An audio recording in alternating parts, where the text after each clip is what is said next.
अरे बड़ा नीक लागेलू जब पहिनेलू साड़ी।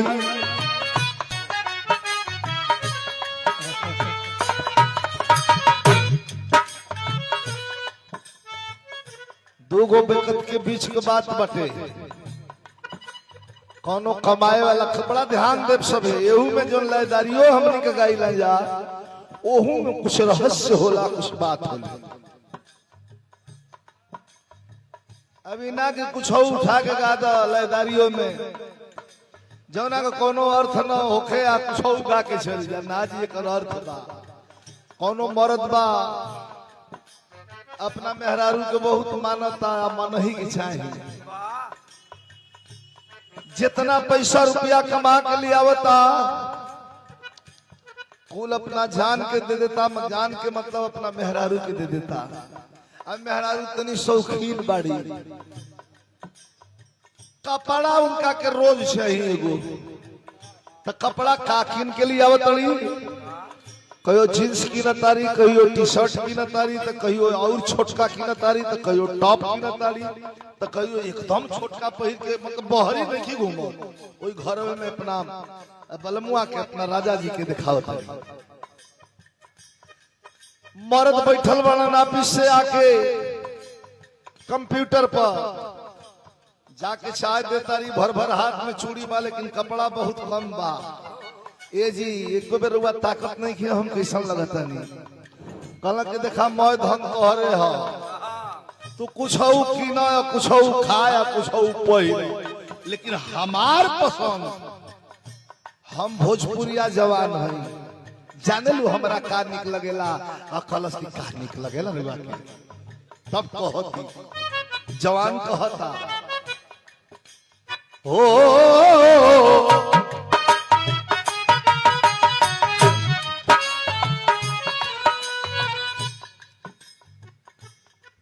ए गोरिया रे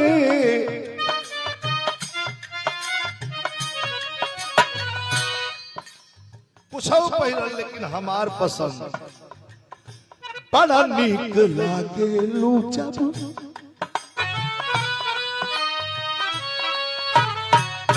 बड़ा उत्सुकता से पूछो का कौन नीक लागिला। ई धर्म हो, पत्नी का धर्म हो कि हमेशा बन के सज के संवर के उम्र के हिसाब से अपना पति के सामने रहो, ये ओकर धर्म हो। तो हम हमेशा सच के रहिला, बुआ के ना निक लगिला, निक लगिला एहू से छोट पहिरा, ये तोरे खातिर में कमाता नहीं हम, लेकिन हमके का निक लगता। बड़ा निक लागेलू जब पहिनेलू साड़ी। साड़ी आहा ये नो भोजपुरिया बड़ा नीक।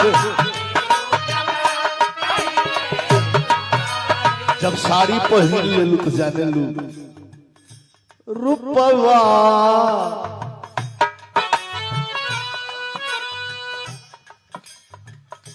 रूपवा भारत रही जयती प्यारी। जया साड़ी पहन रही जयती प्यारी।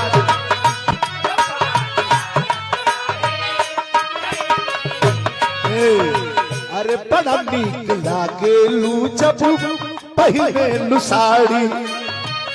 रूपवा भारत रही जयती प्यारी। सुना हो सुना सुना, तू फूल बना बगिया के, ये देखी भाव, तू फूल बना बगिया के, हम भंवरा बन जैती। तू फूल बना हम भंवरा बन जैती।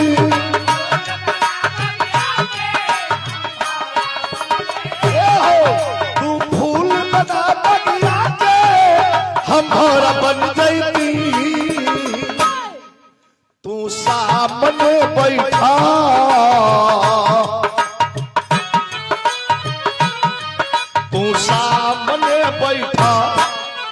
हम देखत रह जाए सामने बैठा, हम देखत रह जाए तू सामने बैठा, हम देखत रह जाए तू फूल बना बगिया के हम भौरा बन जाई,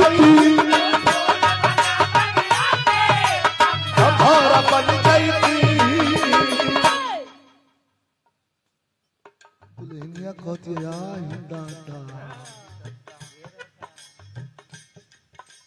हाय गजरा, हाय चूड़ी, हाय गजरा, हाय जीन्स, हाय टॉप, रुआ ना भागे।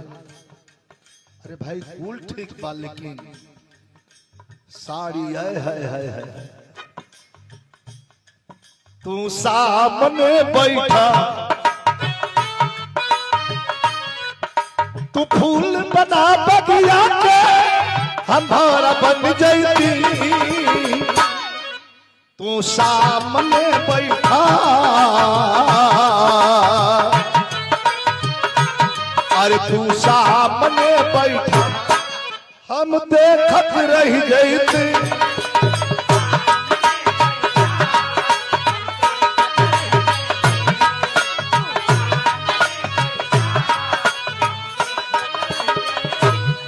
बाबा बाहर बिहार, अब बाहर ही ढका इसकी धरती, देखिए ना लयदार तो बिहार के भोजपुर के नाम से भोजपुरी बाटे भाई।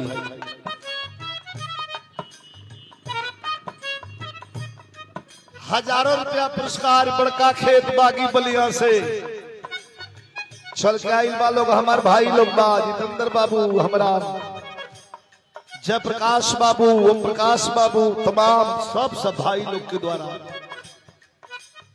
ये हजारों रुपया पुरस्कार बहुत बहुत बड़ा बात। अच्छा साड़ी पहले तन कुछ को ही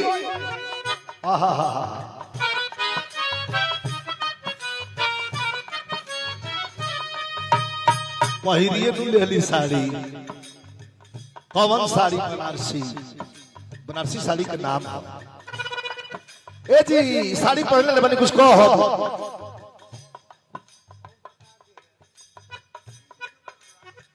आदरणीय हमारे गार्जियन हमार दुबे बाबा, शिव जी दुबे बाबा, आनंद ले चली सबे। गायकी गाना बजाना का हो, गाना बजाना रंग का चीज, इमे लयदारी होके रंग चलत रही तो मजा आवत रही, रंग होत रहो।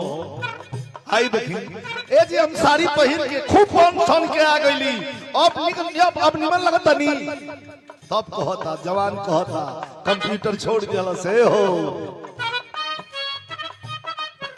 कहता आस्ते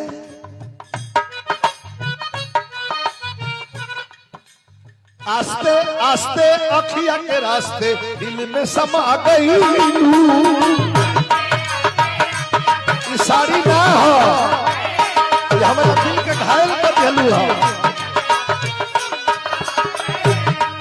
अरे भाई हम दीवाना कौन जादू चला गई,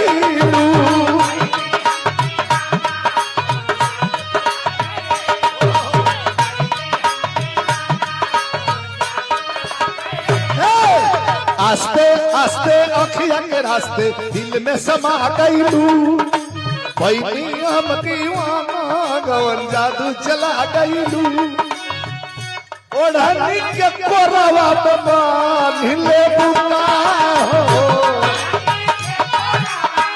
बोला बोला बोला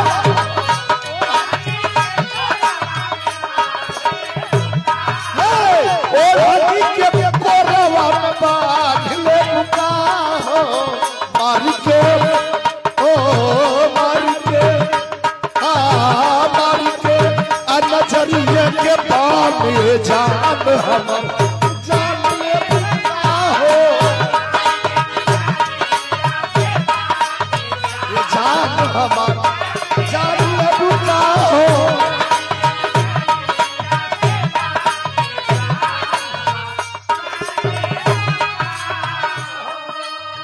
ये हजारों हजार रुपया के पुरस्कार।